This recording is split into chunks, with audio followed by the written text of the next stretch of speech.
Hey, c'est Logan et je te propose un petit récap de ce qui s'est passé cette semaine dans la pop culture. Bienvenue dans Pop Actu.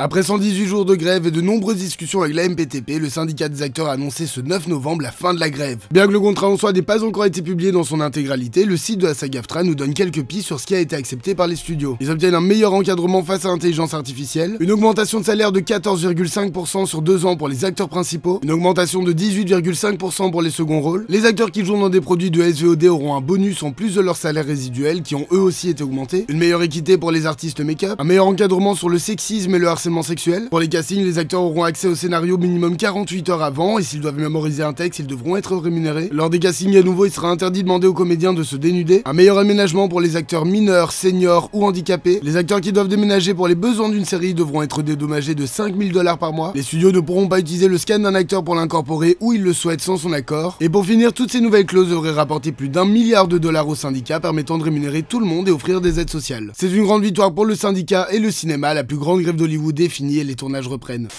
Nintendo a officialisé qu'il travaillait sur la production d'un film Zelda en live action. Le film sera scénarisé par Derek Connolly, scénariste de la dernière trilogie Jurassic World. Il sera réalisé par Wes Ball, produit par Avi Arad et en partie financé par Sony. Nous ne savons encore rien de l'histoire ou du casting, même si les rumeurs voient Timothée Chalamet ou Tom Holland dans Link et que Hunter Schafer a déclaré qu'elle aimerait jouer Zelda. Il a par contre été expliqué que le projet n'était qu'à sa genèse et qu'il faudrait donc attendre un long moment avant de le voir arriver en salle.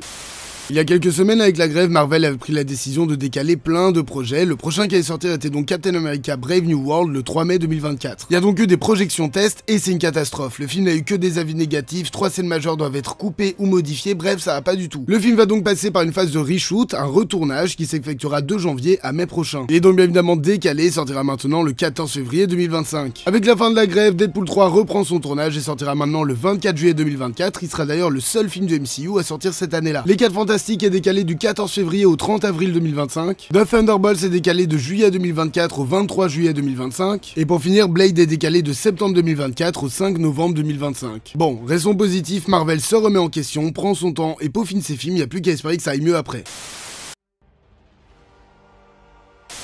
Le scénario de John Wick 5 a commencé son écriture, De Beer a été renouvelé pour une 3e saison, de nouvelles affiches pour Napoléon ont été dévoilées, Fandango a diffusé de nouvelles images de Napoléon, Wish, Renaissance, Hunger Games 5, Silent Night, Wonka, Anyone But You, Poor Things, How the Gringo Stole Christmas, Émigration. Une nouvelle affiche pour Cabin Fever a été dévoilée, Blade sera R-rated, on peut donc s'attendre à un film bien violent, Aquaman 2 durera 2h04, les films Narnia de Greta Gerwig commenceront leur tournage en 2024, Rockstar a officialisé sur Twitter qu'il diffuserait la première bande-annonce de GTA 6 début décembre, Kevin Feige confirme qu'il travaille sur un film Marvel avec Scarlett Johansson et aussi que son film Star Wars est annulé. Une première affiche et bande-annonce pour le remake de Mean Girls ont été diffusées. Une nouvelle affiche pour Migration a été dévoilée. Une première bande-annonce pour SOS Phantom Frozen Empire, la suite d'Afterlife a été diffusée. Shrek 5 devrait sortir en salle en 2025. Universal décrit le film Super Mario comme une nouvelle franchise qui devrait découler sur une suite. Venom 3 est décalé du 10 juillet au 6 novembre 2024. Superman Legacy devrait commencer son tournage en mars. Une première bande-annonce et affiche pour Vice Versa 2 ont été dévoilées. Ryan Reynolds dévoile une première photo de Dogpool en précisant que le film devrait sortir en été 2024. The Marvels fait le pire démarrage mondial pour un film du MCU depuis l'incroyable Hulk. D'après Greg Daniels, cette nouvelle série The Office ne sera pas un reboot mais un spin-off. Un biopic sur Elon Musk réalisé par Darren Aronofsky et produit par A24 rentre en projet, c'est absolument lunaire. De premières images de Merry Little Batman ont été diffusées. Une nouvelle affiche pour Thanksgiving a été dévoilée. Le scénario de Red Notice 2 serait quasiment fini. Five Nights at Freddy's aurait droit à une suite selon Matthew Lillard, mais encore rien d'officiel venant de Blumhouse ou Universal. Et pour finir, Superman Legacy est l'un des rares films qui sortira toujours à la date prévue, c'est-à-dire le 9 juillet 2025 chez nous.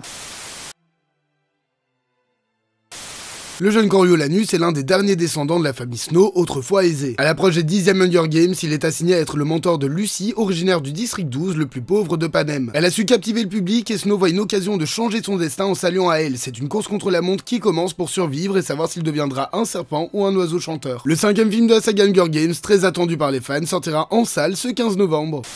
Le jeune Scott Pilgrim va tomber éperdument amoureux de Ramona Flowers, mais pour pouvoir sortir avec, il va devoir affronter ses 7 ex maléfiques. La série d'animation de 8 épisodes qui adapte le film mais avec l'esthétique des comics sortira sur Netflix ce 17 novembre.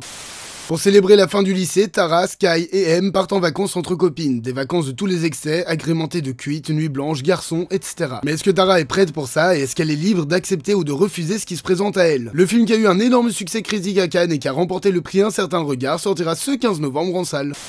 Et voilà qui conclut ce 65e épisode de Pop Actu, merci de l'avoir suivi jusqu'au bout. Il a eu énormément de retard, j'en suis absolument désolé, j'ai une semaine très chargée, donc j'ai essayé de faire au mieux. Une fois n'est pas coutume, n'oubliez pas de liker, commenter, partager et vous abonner, ce sont les plus grands soutiens pour la chaîne. Moi je vous dis à la semaine prochaine, passez une bonne soirée.